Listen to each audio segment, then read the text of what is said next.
Hello, my name is Heidi Lee. I'm here at the HubCulturePavilion at SportsMax in New York City, and I'm sitting here with Coulson. She is the founder of the Volta Fair, and it's a pleasure to have you. Thank you so much for joining us. Thank you very much. I would just like to talk about the Volta Fair and a little bit about its mission and history, if you don't mind talking more about that.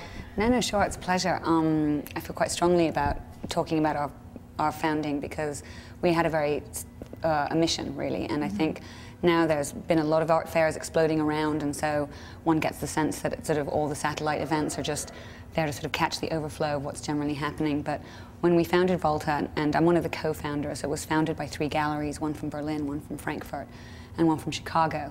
And we really wanted to provide something that we felt wasn't actually being provided at the time, and we founded Volta in Basel. At that time in Basel there was another fair which still exists, and it was really the first ever satellite fair, and it's a fantastic fair called Lista, but they bill themselves as the young art fair.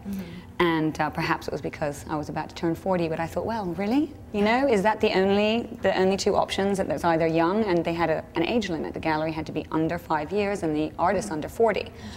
And I think at the time that was relevant when they founded 15 years ago, but it really became, there was these 2 extremes where there was this really edgy, super funky in a sort of building that was very much like a, you know, art school kind of feel.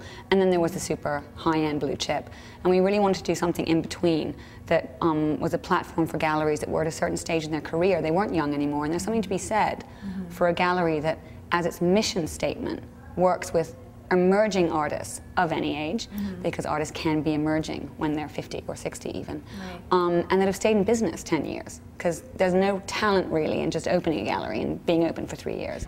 Do you think we're reaching a time of greater art appreciation and sort of, or is there still the market machine behind everything? Well, I think the market machine will always be there, but I don't think there's anything particularly wrong with that.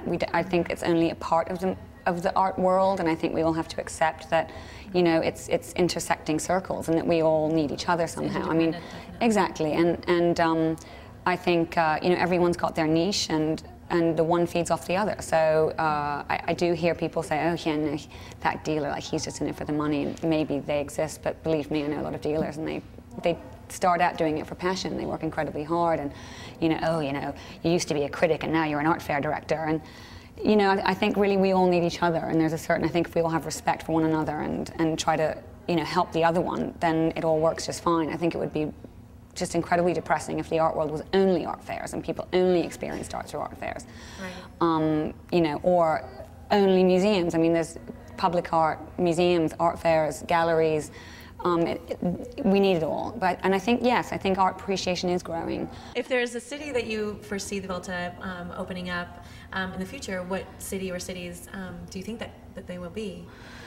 I don't know. We've thought about a lot of different cities, and there's a lot of interesting things going on. There was a point before we merged with the Armory that I was thinking about Los Angeles.